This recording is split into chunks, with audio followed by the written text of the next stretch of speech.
I just thought I'd throw in a brief recap on what happened last episode of How to Make a Dragon. So this is the previous episode that's 19 minutes jammed down into about 20 seconds. So that's where we are now, and we'll continue on how to build this dragon now. On the one foot here, I have that stiff piece of epoxy sculpt on there. It took me a minute to figure out a way to build the foot on there, so I just attached some toes to it. I mean, it's part of the foot coming down, so I just attached toes and put some claws in it. Now I'm making some hands. This is the third attempt at making hands. The first two attempts I just tried to cut slits for the fingers and then round out the fingers, and I didn't like the way it looked. They ended up being too big for the hand. He looked like he had a huge, massive paw, so I decided to do it this way. Make two palms and roll out some fingers and attach them this way. And I think this way turned out a lot better. I'm making a palm right now, and then I stick some nails in the end of them and kind of squash them on the end of the arm, and there they sit. So I'm shaping out the fingers now, and here I am putting them on the arm and filling in the gaps. The dragon's been baked probably 3 times by now. I do so much and then throw them in the oven and bake them so I don't squash parts. I'm very clumsy most of the time when it comes to this, and I end up squashing things when I work on other things inadvertently. I did squash his head a couple times when I was working on it, so squash his lip, and I had to redo quite a few things. So it's a lot easier, and you can bake this polymer clay over and over again, and it doesn't hurt it at all. You just put some bacon bond. The stuff that you see me smearing on everywhere is bacon bond. You just put some bacon bond on there, and the old clay bonds to the new clay, and you can the way you blend it in, it looks pretty seamless, and you can't really tell as you're sticking two pieces together. So that's what I'm doing. I work for a little while, and then when I'm done working, I go bake it and then continue on.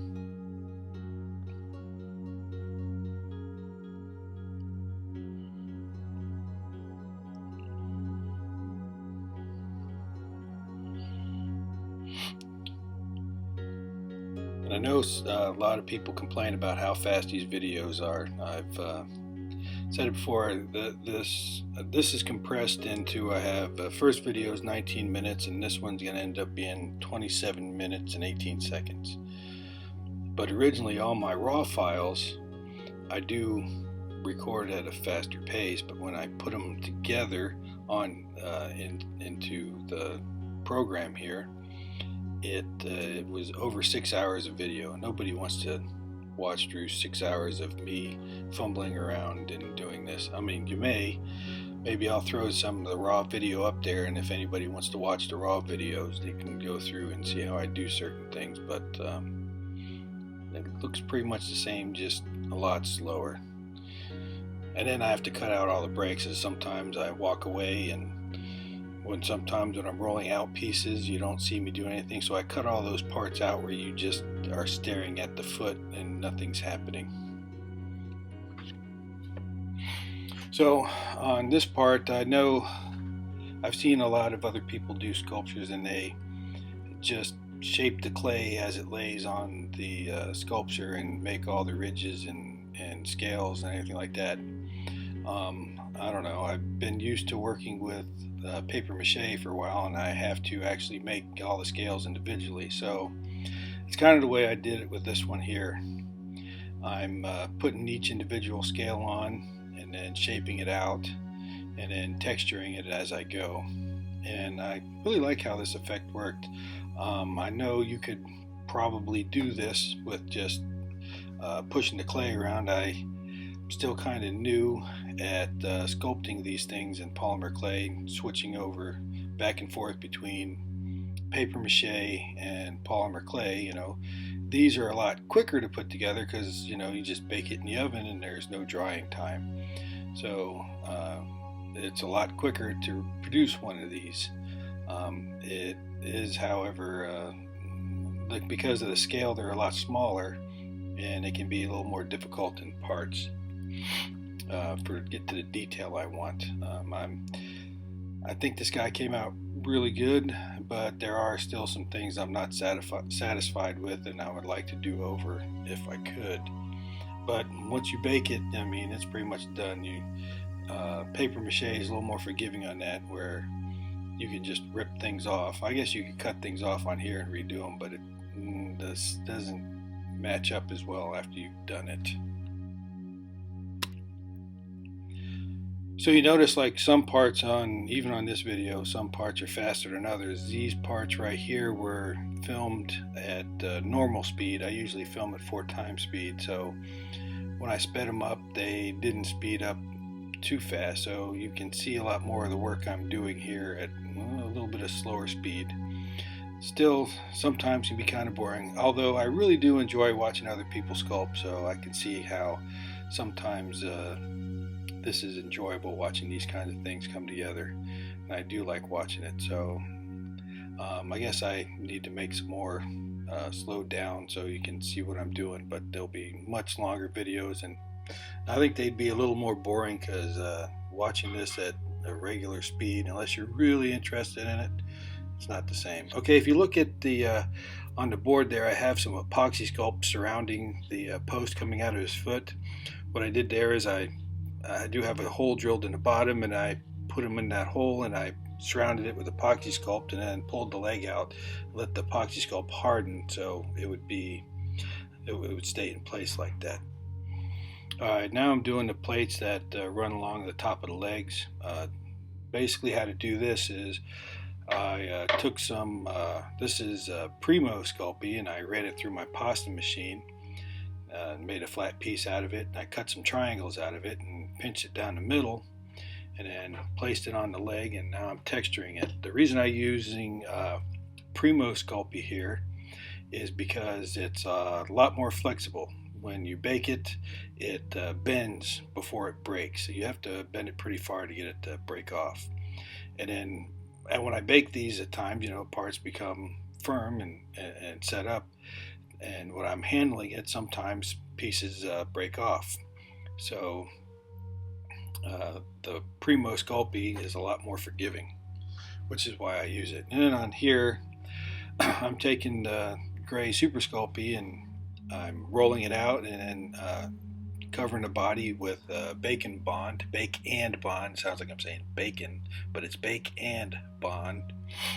And I'm covering the body with the Sculpey, and then I made a couple stamps out of clay. I have to make a video on how to make them stamps, and I stamped the scale pattern on the dragon. That's how you can see on the edge, on the side of the dragon there, the texture of the scales. Sometimes it's a little skinnier, and you have to go back in with a tool and deepen the scales. And I'm also using Primo Sculpey on the spine on the back here, because again, as I'm handling this in sculpting, sometimes you don't pay attention. You're handling it, you're sculpting as you go, and then all of a sudden, pop, something snaps off. It's very annoying. Then you have to glue it back on and hope you glue it back on straight. And it's a whole ordeal. I'm doing the hands the same way I did the feet with the scales. Apparently I didn't like that. I took it off and redid it. So basically you pinch out a small piece of clay and stick it on there and texture it. It's nothing real fancy, but it looks good. And you can see I have the head attached now. Well, I guess it was attached for a while, but you can see that I already painted the inside of the mouth, as I said before. I painted the inside of the mouth because painting around teeth that small is very difficult. So anything to make this process easier on you, I feel like you should do it that way. So I painted before installing, and then definitely a lot easier getting in there with a tiny paintbrush and going around things.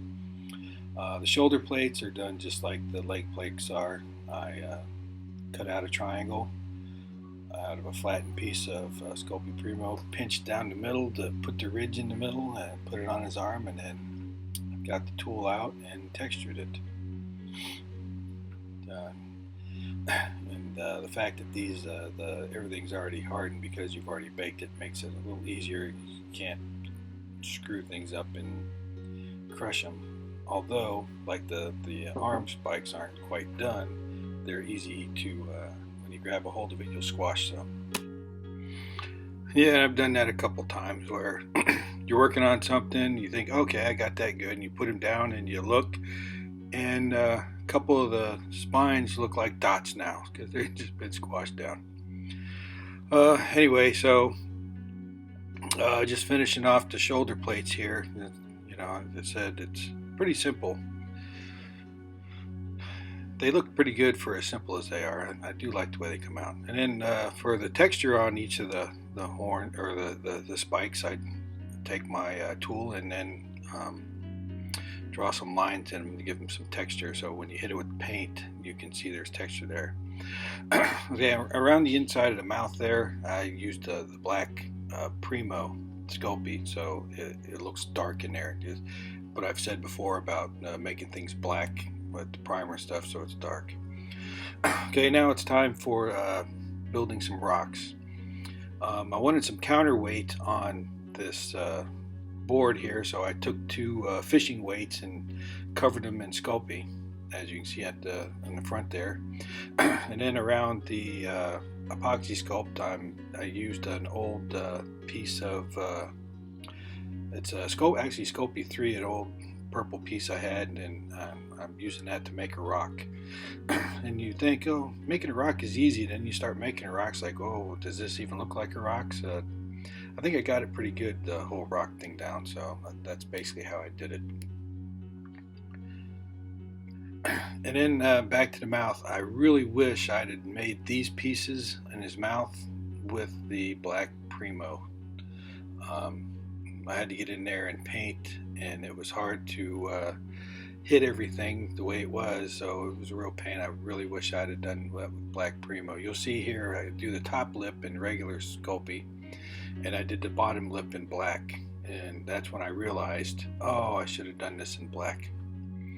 But oh well, I was able to paint it. It just makes it easier when it's already all black. I don't have to do that much shadowing. Here I am finishing off his neck plates. Same thing. You can see I rolled out some flat pieces there in the background there, and just cut some squares and put it on there. That's pretty simple. And as again, I think I've mentioned before, the way I did the head on this is the way I build my paper mache dragon heads. I don't have a whole lot of experience building dragon heads like this with Sculpey, so I would try to figure out which way would be easy. And I've done dragon heads in paper mache where I build the top jaw, build the bottom jaw, add the teeth, paint it, and then build it and put it together just like this, which is the way I decided to do it.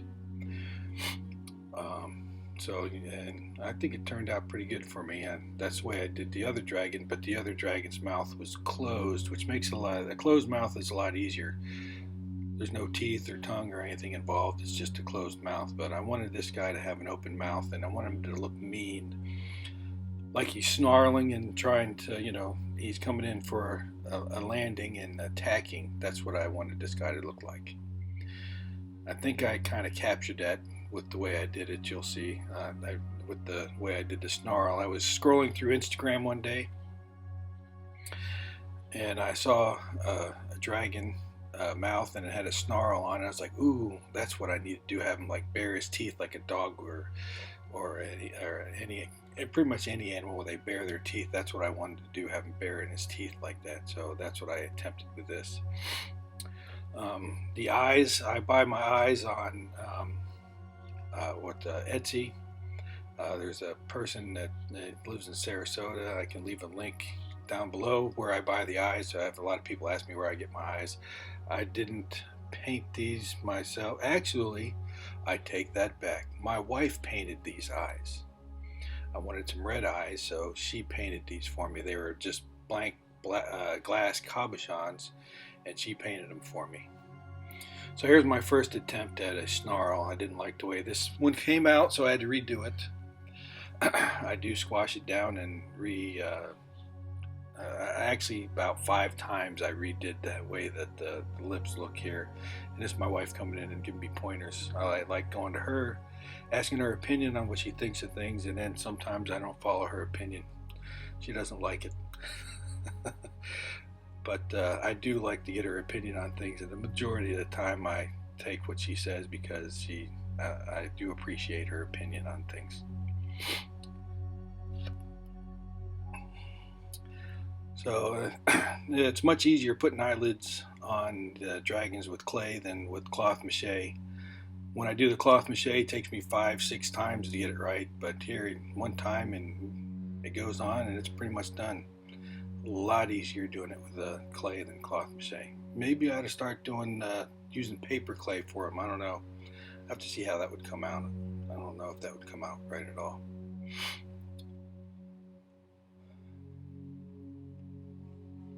But anytime I build these things, I don't do any drawings ahead of time. I just kind of make have an idea in my head of the pose I want, which is what I did with this guy, and I built out the, you saw I built out the wire frame, and then I added the aluminum foil to it and started bulking it out and just worked from there. So I had an idea of what I wanted, and I did not know I wanted the mouth to look like this until I came across that picture on Instagram. So that's when it changed to this, because it was not going to be like this prior to me seeing that picture. So I think it turned out pretty good the way it is. And then I wanted to make some lines, like, snarl lines, like he's crinkling up his face, and that's what I'm attempting to do, and hoping it doesn't look like he's just an old wrinkly dragon. Here I am putting the bottom lip on to see how it is. It is the black Primo Sculpey. That way it's not so bad on the top lip because the lip is actually away from the teeth, but on the bottom lip the lip was touching the teeth, which has caused me to want to rip that other piece off, because I was looking at it going, oh, that's going to be a pain painting around each one of those teeth. I had already cleaned them off. What I do is I paint, and when we get paint on the teeth, I just take my knife and scrape the paint off. Well, tiny teeth like that are a lot more fragile. I did use Primo translucent Sculpey, but when you scrape those teeth like that, they can break sometimes, and when they do, repairing that is a real pain. So that's why I switched over and used the black, because if I don't hit it with paint, it looks like a shadow. Now I'm making some horns, so I just kind of, again, using the black Primo, I rolled out some snakes and cut the end off, and then shaped them the way I wanted them. And now I'm texturing them. I'm just taking the tools and then just cutting lines into them and giving them some texture. I do like the way they look like that, so I did both of them like that.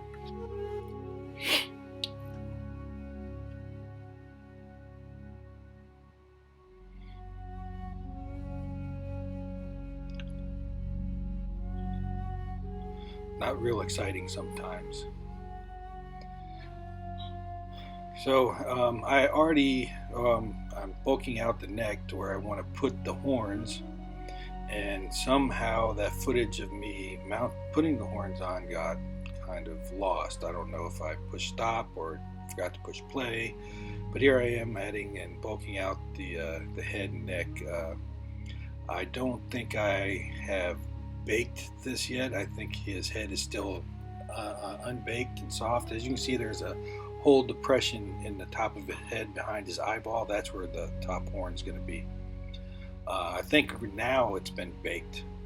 When I'm adding these spikes, I did bake the head now, but prior to that, it wasn't baked.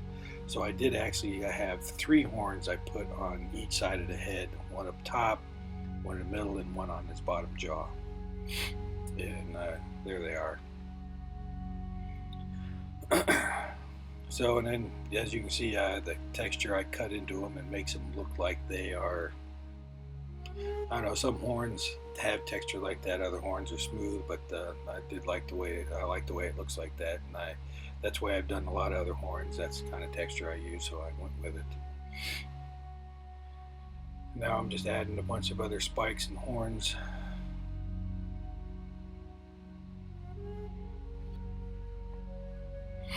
Basically, you just roll out a bunch of little spikes and put some baking butter on there and push it on. Sometimes it's hard to get the bottom smoothed out and make it look like it's all one piece. Alright, now here's, I've already hit it with the black primer. I didn't prime I wanted the nails and teeth to be that white color, so I didn't hit them, but this is what it looks like black prime. Now, the other rocks on here, I did not film that process. Basically what I did is I went out in the yard and got some rocks out of the garden and glued some rocks down, and then I got some gravel, some fine gravel, and then I covered this whole thing with the Elmer's glue, and I sprinkled the gravel on so the gravel is glued down. And now I'm going through and painting it. I just hit it with black primer, and then I, over top on the rocks, I dry brushed gray over top of that, and then I hit it with some brown in parts, and now I'm making it look like grass and hitting it with green. Starting with the dark green and going lighter and lighter as you go to make it look like a grassy area. There's still some brown earth underneath there and grass on top, and then the rocks are a grayish color. We made it look like boulders or whatever.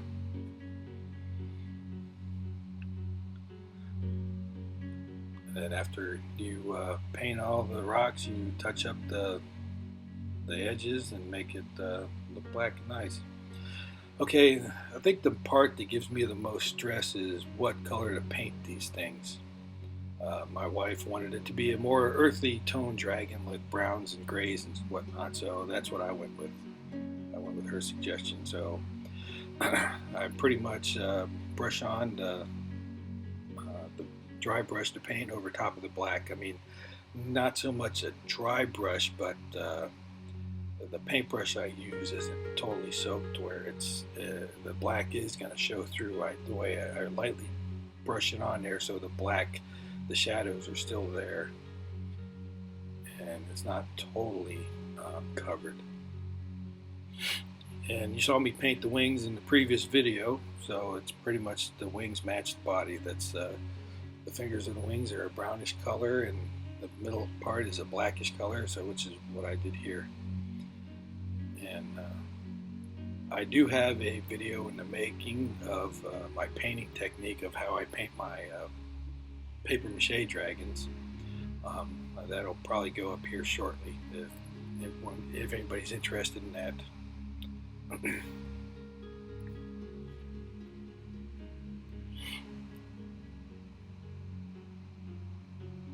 And when you make these things and make like the wings removable, makes it a lot easier. Having to paint around those wings would have been a real pain. Going under, over. So having these wings removable, much easier. Anybody that was wanting to do that, so just a thought for you. Make things removable. This is the finishing of the paint job.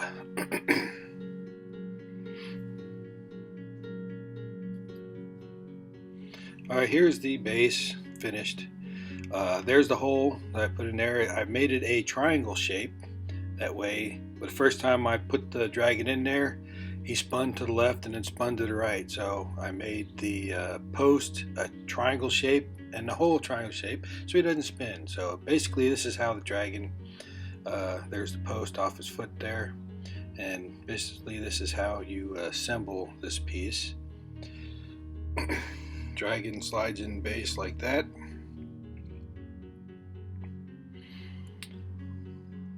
And I wish I would have made the knee on this dragon a lot more sturdy. I mean, it's sturdy, but behind the knee, when I would push down on the wings to get them in there, it cracked behind the knee. I wish I'd have put a lot more epoxy there. Lesson learned for next time. Make joints stronger. And here's the wing. There's the where the wing mount is, and they just basically, there's 2 holes and they just kind of pop in there, and they do stay in there by themselves, but the plan is to use super glue to affix these wings permanently. Add some super glue to the end and then they will stay in there. The fabric it's actually leathery, feels leathery. You can when you're moving around and touch it, the fabric doesn't feel like clay at all. It feels like cloth. Well, not cloth, more like leather. It's a lot thicker. I do like the way that came out. It does actually flex and it feels a lot more like a membrane than clay would. And there's the finished product, and I do have another video of him spinning around on my Lazy Susan. There he is. I think he came out really good. I will have him out there on my Etsy shop if somebody wants to have this guy in their house. He'll be out there.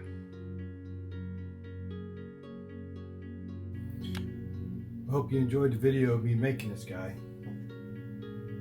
Pretty fun to make. Still need to put some gloss in his mouth though. I haven't done that yet. That's one last part I need to do. But if you'd like to see more videos like that, let me know. I got a couple more guys in the works. I got this guy getting ready to start building on. I got, I don't know, I'm not quite sure which way I want to go with this one yet, but it's going to be about the same size.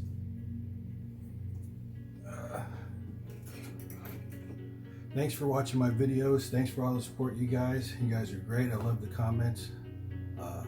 Appreciate it. Let me know how much you like this, and if you want more, I'll keep at it. Thanks.